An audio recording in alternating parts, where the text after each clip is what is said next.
All right, hey everyone. We wanted to just take a beat and give everybody like an overall update of the growth of Chinese Pokemon stores across eastern China, which is along the coast, eastern coastline. We've been collecting. We have been exploring. One of the stores in Shanghai that just got renovated. But we kind of wanted to see do like a forest from the trees kind of view and be like, hey, these are Pokemon stores in China. Here's how it's growing. Here's how they're going about navigating it, identifying it, that kind of thing. So, and not only are there these official stores that are starting to crop up and be renovated, right? There's also really interesting pop-ups like the one we covered, the Pokemon, it was like a trip, the Pokemon trip pop-up, road trip pop-up, and the pop-up in the Pudong Shanghai Airport, so like along the way, as China's kind of growing, you're starting to see this like real effort in having storefronts, official storefronts along the way. So, Andy, tell us a little bit about this Eastern China growth in both storefronts and, some pop-ups that you're seeing along the way to kind of illustrate the overall like national effort that China is making with these stores in China. Yeah, I mean, it starts out with, the original stores, and you have the Shanghai Longzhimeng store, which just got renovated, you just mentioned, and it's going from strength to strength. But when I started going to these stores, Anne-Marie, I could tell it was on the cusp of exploding. And, you could just tell that the old store started, the one we have mentioned, the original store started in 2022 when, it was Pokemon was really starting in mainland China. And as it was growing, you could see they were testing things. So like the road trip thing that we've talked about was definitely a test. Like how much does Shanghai love Pokemon? How much do they love to buy it on site? So, a lot is bought online. And, we'll probably do some episodes in the future about showing you guys what it's like to buy official cards online. But what about a brick and mortar, a real store? And they got so much positivity out of this. And, when you put something live in a mall with gazillions of people moving around and there's a line that's forming, people are going to go, what's that? What? Yeah. Why am I not in that line? What do I get if I'm in that line? And China has a big tradition of like waiting to get good food. There's a robaozi, like a steamed pork bun or something, and people will line up for 5 blocks or something, to get that. So they proved concept, but then what do you do? And what happened was they had an old kind of, used store, and we get into 2025, and there was a big TCG contest, a card game Pokemon contest in Hangzhou. And when they did that, it was very successful. It was a big thing. And they decided we're going to make a gym, a store official in Hangzhou. And Hangzhou is of course, very close to Shanghai. So, wow, okay, is that going to cannibalize the market, or is there enough room for those two stores? And not only that, then after that was incredibly successful, they decided to make another store in Shanghai. So maybe we can talk about those 3 different stores in this video, Anne-Marie. Yeah. So what I find super interesting that I don't know if I've noticed at other stores is the concept of mascots for these really major stores and how they're all water Pokemon, which makes sense because they're dotted along the coastline. For people who don't know, the majority of China's population is located along the eastern coast of China. So it's where just like the major cities are, where the population is, where the technology and trade and ports and all that stuff. So break it down a little bit for us, these stores and the mascots that are associated with them. This really blew me away because, you know, there's something about having your team, you know. So Anne-Marie is from Texas. She's gonna, you know, be Cowboys or Rangers. You know, where you're from, you get this attachment, and you start to. I'm from Minnesota originally, so I, of course, am a Vikings fan. You know, I'll have those kind of Viking toys when I'm a kid and whatever else. What's amazing is that not only are you in China and the Eastern Seaboard area now supposed to be into Pokemon, but you're supposed to have kind of loyalty to your own store. So this is just genius. So they have, for each store of these 3 stores, they have their own color scheme and their own mascot, as you mentioned. So we've already talked about the renovated center in Longzhimeng, which is a blue theme, and everything is blue, and it's like you're in the water. You're in a beautiful lake or river, or ocean, and you have your Cramorant, which is your mascot, which is the seagull that sucks in Pokemon Pikachu and spits him out as an attack. Really cool mascot.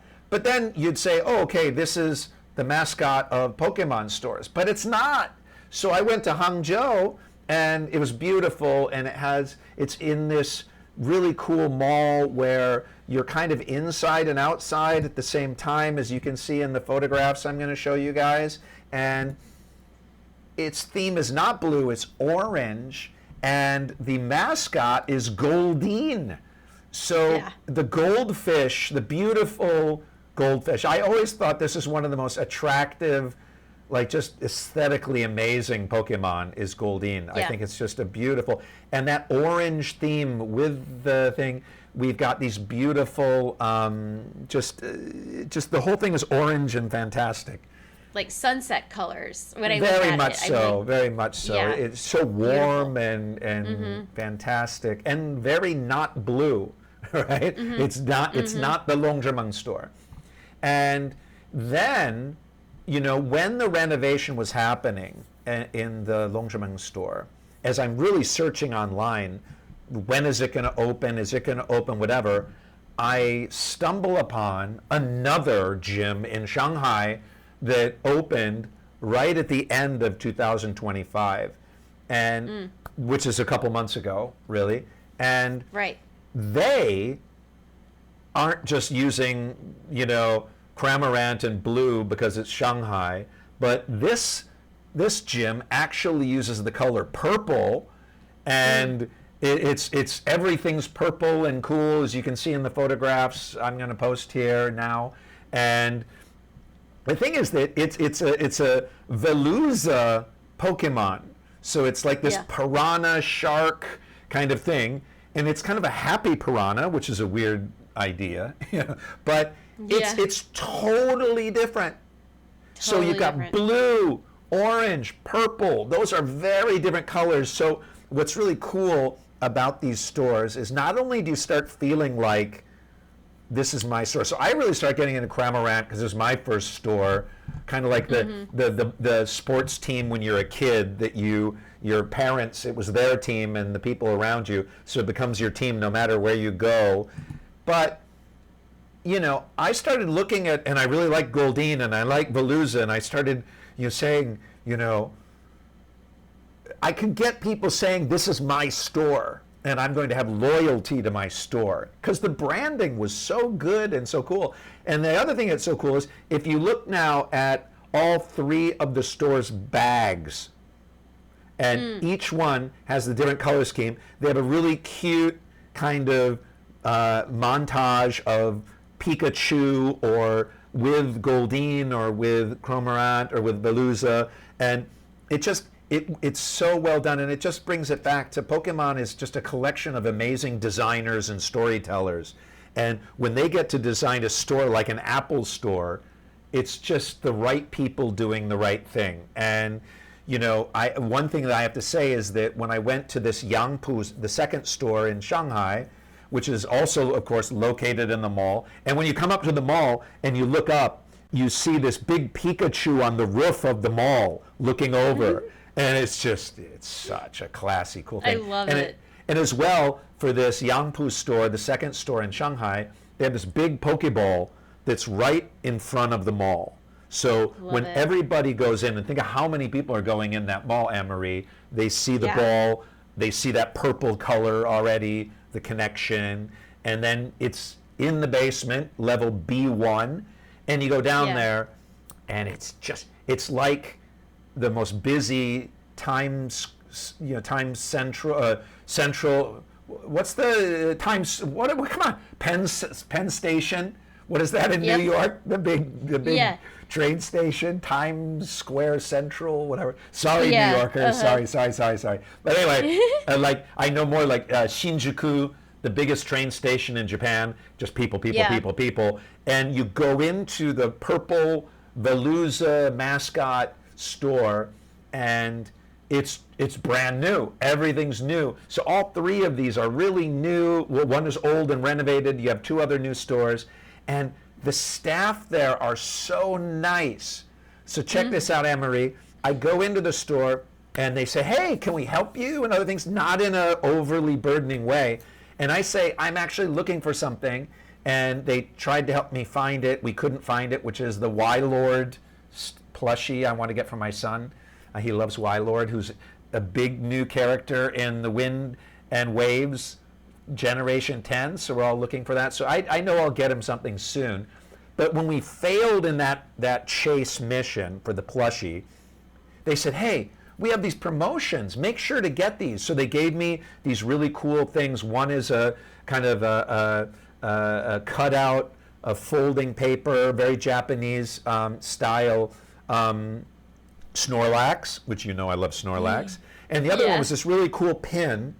And what's also really cool is that all these stores have some bling, Anne-Marie, from their store that have the mascot, that have the colors. There's refrigerator magnets, there's keychains, and there's plushies. So all of this comes together to really, when you put them together and you see all the things from the three stores together, it's just beautifully designed and really cool. Yeah. Yeah. That's awesome. That's awesome.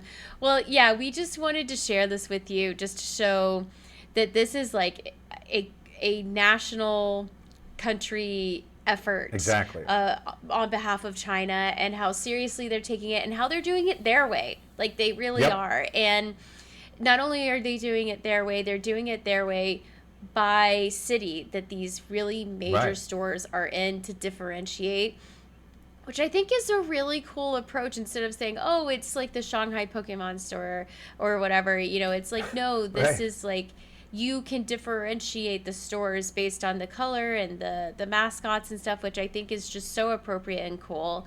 And so, yeah, we wanted to share kind of like, hey, this is like where China's going store wise, and here's how they're navigating it and pushing forward with it, which is really cool. So Yeah. again, thanks so much for providing your tours and your videos and your photos of this, so that we all get to see this from wherever we are in the world, wherever you are in the world watching this. You get to see like, hey, this is what a store looks like in China, and it's really cool. And if you're visiting Right. China and you're near one of these, you gotta go, right, Andy? Well, yeah, and listen, we have a comment section in YouTube so that you can ask questions. And I go to these stores.